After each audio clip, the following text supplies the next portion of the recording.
हिंदी भाषा सक्तीच्या मुद्द्यावरून राज्यातलं राजकारण चांगलंच तापलंय। हिंदी भाषा सक्तीचा निर्णय हा उद्धव ठाकरेंच्या काळातच घेतल्याचा आरोप सध्या भाजपने केलाय। यावर उद्धव ठाकरेंच्या शिवसेनेने पलटवार केलाय। हिंदी भाषा सक्तीचा निर्णय हा केंद्र सरकारने राष्ट्रीय स्वयंसेवक संघाच्या दबावाखाली घेतलाय असा आरोप संजय राऊत यांनी केलाय। हिंदी सक्तीच्या मुद्द्याविरोधात राज ठाकरे आणि उद्धव ठाकरे एकत्र येत असताना, विरोधी पक्षांचं बळ एकत्र येत असताना भाजपने उद्धव ठाकरेंना टार्गेट करायला सुरुवात केली आहे। पण त्यामुळे विरोधकांमध्ये फूट पडत असल्याचं चित्र सध्या तरी दिसत नाहीये।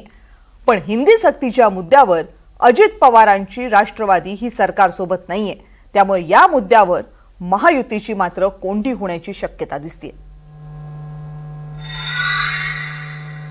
याचा अर्थ असा की मुंबईची एक भाषा नाही, मुंबईच्या अनेक भाषा आहेत, पण त्या भागाची काही भाषा असते। त्या घाटकोपर परिसराची भाषा तर गुजराती आहे। गिरगावमध्ये हिंदी बोलणारे कमी मिळतील, मराठी बोलणारे।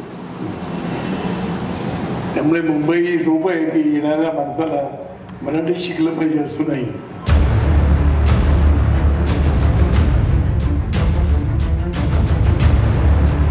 6 मार्च रोजी राष्ट्रीय स्वयंसेवक संघाचे महासचिव भैयाजी जोशी यांनी मुंबईच्या घाटकोपरमध्ये येऊन घाटकोपरची भाषा ही गुजराती असल्याचा दावा केला होता। त्याच दाव्याचा धागा पकडत संजय राऊत यांनी महाराष्ट्रात सुरू असलेल्या हिंदी विरुद्ध मराठी सामन्यामागे संघ आणि केंद्र असल्याचा आरोप केला। अंमलबजावणीसाठी कोणते शासकीय आदेश काढले हा दुसरा प्रश्न। त्यानंतर आतापर्यंत मध्ये किती वर्ष गेली? 3 वर्ष गेली। 3 वर्षामध्ये तुम्ही काय केलं? आता पुन्हा एकदा केंद्राने दबाव आणलेला आहे, म्हणजे आरएसएसने दबाव आणलेला आहे, म्हणून तुम्ही धावपळ करताय। हा अहवाल हा गोडाऊनमध्येच पडला होता ना, हा काय श्रीकृष्ण अहवाल नाही आहे ना की सर्वोच्च न्यायालयानं किंवा पार्लमेंटने काहीतरी आदेश दिले आणि म्हणून आम्हाला काम करायचं आहे। देवेंद्र फडणवीस सरासर खोटं बोलतो। आतापर्यंत हिंदीवरून सुरू असलेल्या वादात ठाकरे विरुद्ध भाजप असा सामना सुरू होता, पण संजय राऊतांनी यात संघाला ओढल्यानं महायुतीच्या नेत्यांनी राऊतांना प्रत्युत्तर दिलं आणि त्रिभाषा सूत्राची सुरुवात ठाकरेंच्याच सरकारमध्ये झाल्याचा दावा केला। यांच्या बुद्धिमत्तेची चाचणी इयत्ता 3रीत करावी लागेल। हा अहवालच मुळे आला उद्धवजींच्या काळामध्ये। राष्ट्रीय शैक्षणिक धोरण याच्या कारवाईची सुरुवात राज्यामधली उद्धवजी मुख्यमंत्री असताना झाली आणि त्यामुळे उद्धवजी आता पळ काढू शकत नाही। संजय राऊत त्यांना पडद्याआड टाकण्याचा किती प्रयत्न केला तरी ते पडद्याआड जाऊ शकत नाही। जे काही आता भाषांना घेऊन जे काही राजकारण चालू आहे ते मला तरी न पटण्यासारखं आहे।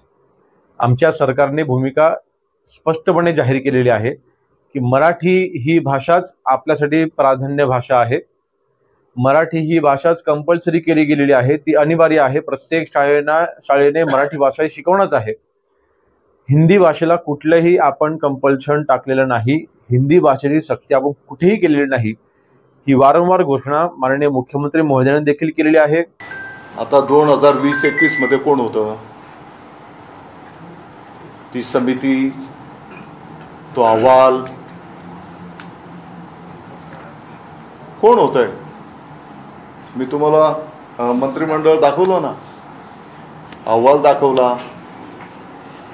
मला वाटतं की अभ्यास करून बोललं पाहिजे त्यांनी आणि एका संयमतेने कोण पण असू दे, दादा भुसे असू दे, आणखी कोण पण असू दे। 2020 मध्ये देशाचं नवं शैक्षणिक धोरण जाहीर झालं। राज्य सरकारने या धोरणाच्या अभ्यासासाठी आणि अंमलबजावणीसाठी अभ्यास समिती नेमली। समितीच्या अध्यक्षपदी रघुनाथ माशेलकरांची नियुक्ती झाली। ऑक्टोबर 2020 मध्ये माशेलकर समितीची स्थापना झाली। समितीने राज्यभराचा अभ्यास करून अहवाल तयार केला। जून 2021 मध्ये माशेलकरांनी अहवाल सादर केला। राज्य सरकारने हा अहवाल स्वीकारला, पण जून 2021 मध्येच शिवसेनेत बंड झालं। जुलै 2021 मध्ये ठाकरे सरकार कोसळलं आणि त्यामुळे या अहवालाची अंमलबजावणी झालीच नाही। 4 वर्षांपासून हा अहवाल धूळ खात होता। GR कोणी काढला? तो GR काढला देवेंद्र फडणवीस। मग कोण करते? GR कोणी काढला?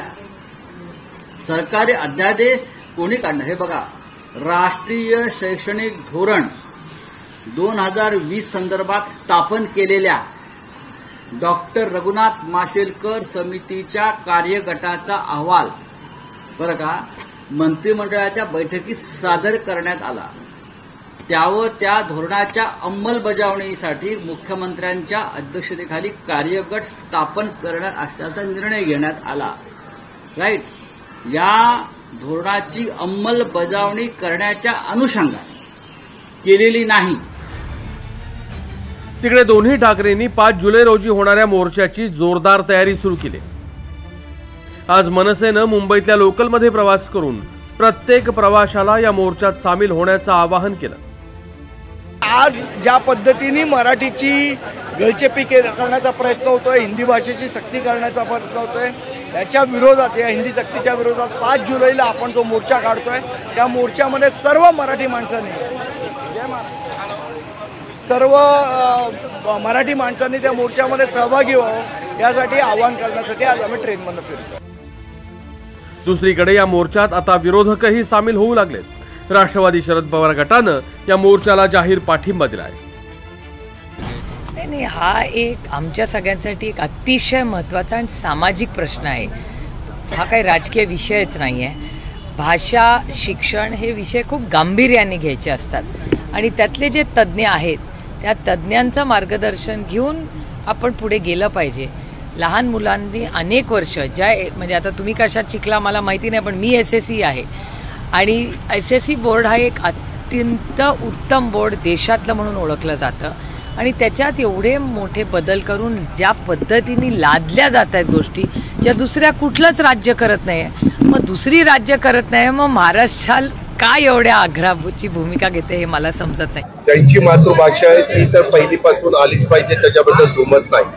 आणि आम्ही म्हणालो की 5वी पासून त्या भाषेचा विचार त्या बाबतीमध्ये करावा। 5वी पासून मग अजून कुठली भाषा आहे तर ते लोकांनी ठरवावं। मध्ये आपल्याला उद्याच्याला आमची चर्चा होईल ना, उद्या कॅबिनेट आमची असते, आम्ही त्याच्यामध्ये चर्चा करू। एकीकडे जोरदार मोर्चाची तयारी आणि दुसरीकडे मोर्चा निष्प्रभ करण्याची तयारी। हिंदीवरून महाराष्ट्रात ध्रुवीकरण झालेलं स्पष्ट दिसतंय। Bureau report, NDTV Marathi.